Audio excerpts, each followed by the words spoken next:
Pour le meilleur et pour la terre, Ariane Lee, Simard Côté, dans notre chronique hebdomadaire ce matin pour le meilleur et pour la terre, où on explore comment renouveler son engagement face à soi, aux autres et à la planète dans une approche plus durable. On va parler du sommeil, de notre rapport à nos cycles naturels. La semaine dernière, on a évoqué un peu la chose. On parlait de rituels. Notre nature face au rituel. Le sommeil, c'est le rituel avec un grand R. Il ne faut pas l'oublier. Là. Effectivement, on a même des petits rituels aussi pour bien s'endormir. On en a parlé la semaine dernière. Mais je trouve qu'en début de saison comme ça, saison automne, rentrée, des fois, l'horaire est chamboulé, on est surchargé, puis on tombe malade. Mais souvent, c'est qu'on manque de sommeil, de ton sommeil de qualité. Oui. Je trouvais que c'était important de parler de ça en début d'automne parce que pas tout le monde est au courant des cycles. Est-ce que toi, tu connais bien tes cycles de sommeil? Tu sais qu'on a tous pratiquement les mêmes cycles de sommeil la nuit. Moi, je sais qu'au début de la nuit, la fin du sommeil, la fin de la nuit, c'est pas la même affaire. Là. En fait, tu sais qu'on a des cycles de 90 minutes qui se répètent environ 5 à 6 fois à chaque nuit. Moi, j'ai eu un cours là-dessus au cégep. Je pense que ça a changé ma vie. Parce que déjà, dans le cycle, à l'époque, quand je l'ai appris, il y avait 5 stades, mais là, on parle vraiment de 4 stades distincts. Donc, on va parler au début d'un endormissement, un stade de sommeil léger qui dure 5 à 10 minutes, où nos ondes cérébrales, ça passe tranquillement en ondes alpha, en état de veille détendue. On parle d'ondes alpha aux ondes θ. Alors, les muscles se relâchent, la respiration ralentit. Ça, c'est quand on se couche. En fait, on commence à s'endormir, ce qu'on peut appeler aussi un stade de rêverie. Donc, on flotte entre veille et sommeil, et des fois, on peut parler dans cette période-là. Et on peut aussi sursauter, c'est ce moment où est-ce qu'on, des fois, on fait le rêve où on a l'impression de tomber. Oui. Donc ça, c'est le sommeil léger. Donc, ça, c'est au début de la nuit? Oui, ça dure. En fait, ça revient.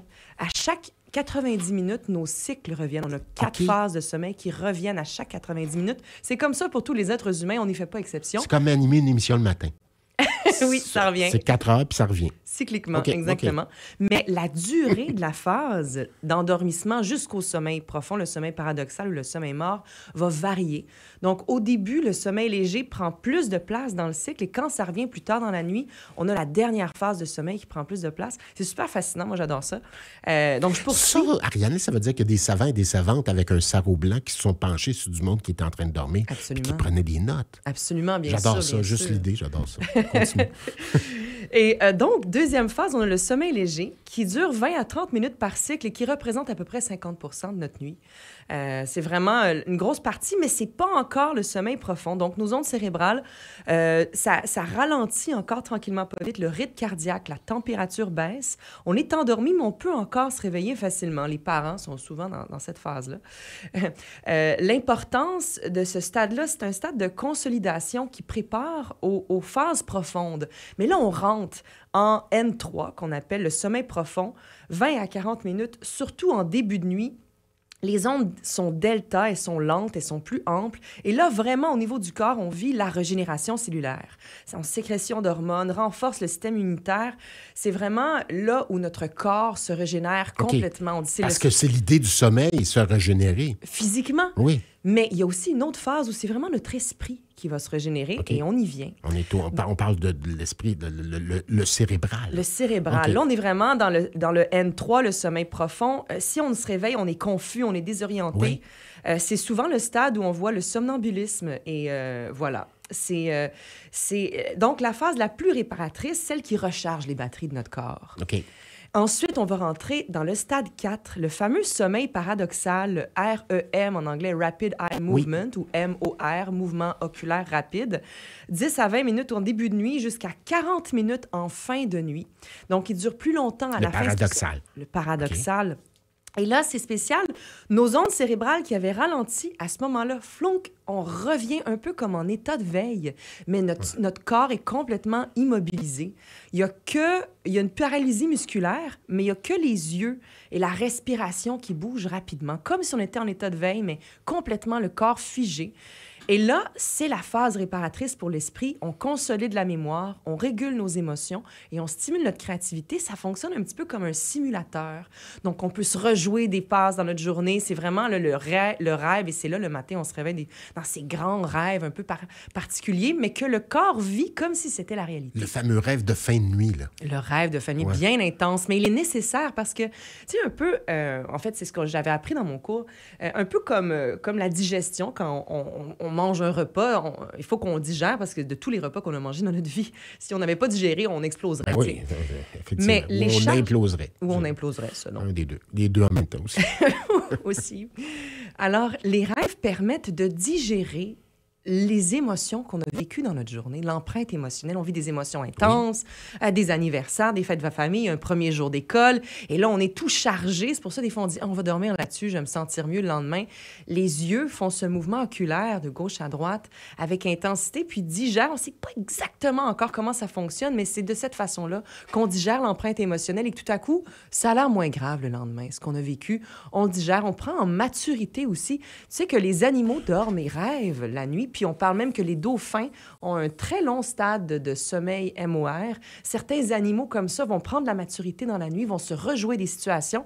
Et l'humain, nous, ça fait vraiment partie de notre humanité. On a besoin de rêver, sinon on ne pourrait pas survivre. C'est fascinant quand même. Hein? Ne serait-ce que pour faire un petit ménage à l'intérieur de nous, le rêve aussi. On repasse notre journée où on se projette dans quelque chose. Exactement. On priorise, on retient ce qui est important. C'est sûr aussi que la mémoire fonctionne avec les charges émotionnelles. On va dire, on a une mémoire plus grande dans notre vie, ce qui est intense émotionnellement. On va avoir l'impression que ça va avoir pris plus de temps dans notre vie. C'est pas toujours le cas, mais on associe beaucoup la mémoire à l'empreinte émotionnelle. Une émotion forte va vraiment fixer des moments dans le temps. Quelqu'un qui dit, moi je la connais, là, qui dit, moi je rêve jamais. Je rêve jamais. Arrête-moi ça, je rêve jamais. C'est pas possible, vrai. C'est pas possible. Non, hein? c'est pas possible. On Juste rêve... pas à l'écoute de ce à quoi il... Oui, on s'en rappelle simplement pas. Ouais.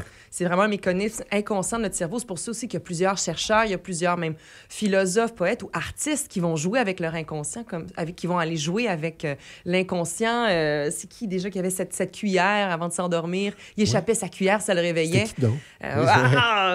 C'est un scientifique. Oui, tout à fait. Ça me rappelle quelque chose aussi. En tout cas, plusieurs ont joué comme ça, à essayer d'avoir accès à leur inconscient. Puis on va parler de Jung, bien sûr. Jung a vraiment fait cette interprétation des rêves avec plusieurs symboles. Même il a trouvé une forme d'universalité dans la symbolique des rêves.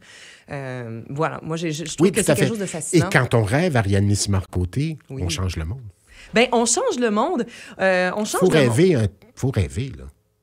Il faut rêver. Oui. C'est une façon de se projeter. Pour moi, c'est comme des mini-simulateurs. En tant qu'artiste, je l'ai souvent dit, pour moi, c'est un outil... tu sais, le rêve, en fait, c'est drôle quand on va au théâtre ou même voir un film, c'est comme... on va tous ensemble dans la même pièce, dans le noir.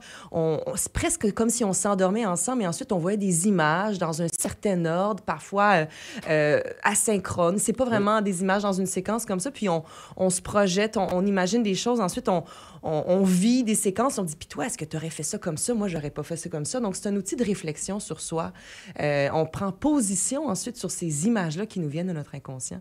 Plusieurs aussi, maintenant, vont dire, pour ce qu'on porte l'ADN de l'humanité en nous, des fois, on rêve des rêves de notre historique, en fait, d'humanité, de ce qu'on a vécu. On n'a jamais vraiment... Il y a certaines guerres qu'on n'a jamais vécues. On va les voir dans des films, mais des fois, on peut avoir des rêves la nuit de ce qui nous a été projeté. Oui, c'est ça. On va vraiment...